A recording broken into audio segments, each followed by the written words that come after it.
أهلا وسهلا بكم. من روائع المقتنيات اللي أفتخر إن أنا جبتها وأهديتها للدولة المصرية كانت خريطة العالم محمد الإدريسي، العالم الشهير اللي عملها عن الكون سنة 1153. دي لا تقدر بثروة، وأنا لما لقيتها أدركت على طول كانت حالتها صعبة جدا جدا وفي غاية السوء. لأنها كانت جاية مع أحد النازحين من الحروب الأهلية أو حرب يعني دولية كانت في الوطن العربي في مكان ما. ولما لقيته عايز يبيعها، وهو كان أحد الفريق اللي بيعكف على ترميمها وبدون فايدة لمدة 10 سنوات في بلده، فقمت بشرائها على طول منه، لأن أنا أدرك تماما أنها قطعة من المقتنيات المصرية القديمة اللي جابها الملك فؤاد الله يرحمه، وكانت ضمن المجموعة المصرية اللي اختفت في حريق القاهرة. إدراكي لتاريخها هو اللي خلاني اشتريتها.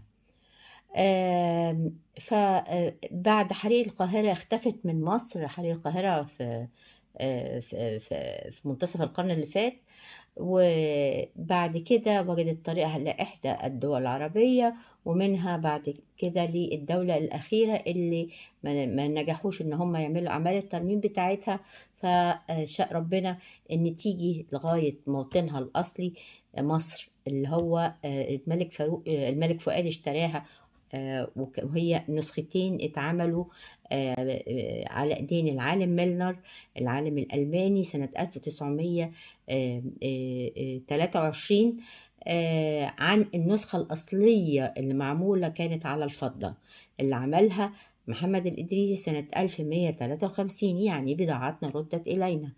طبعا أنا بعت على طول الصورة بتاعتها بالتحليل بتاعها لأحد صالات المزادات بره، وأكدوا إنها دي الأصلية. من هنا على طول توجهت لمكتبة اسكندرية أنا وزوجي السفير مدحت، وقمنا بعمل إهداء رسمي بيها، وكانت دي النواة الأولى لمكتبة الخرايط رسمي بيها، وكانت دي النواة الأولى لمكتبة الخرايط. طبعا أنا اللي حطيت 150 خريطة مع هذه الخريطة، وكان شرطنا على مكتبة اسكندرية إن نكتفي ببلاكة مكتوب عليها اسمي أنا والسفير مدحت القاضي، حتى نخلد أسمائنا ويبقى علم صالح ينتفع به.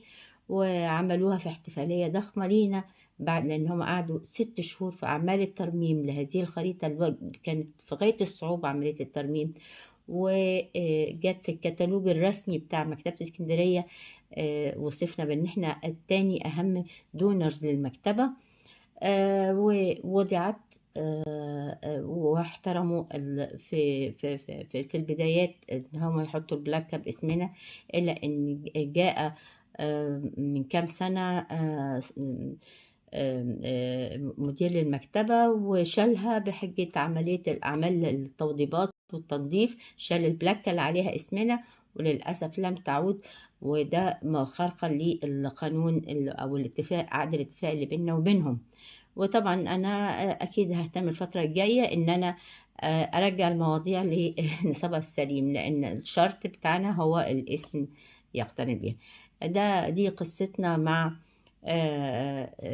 خريطة العالم الإدريسي، اللي فيها أسرار كتيرة جدا، فيها موقع يأجوج ومأجوج، وفيها تفاصيل مهمة جدا، فيها أهم منابع نهر النيل الأساسية اللي منها منبع داخل مصر.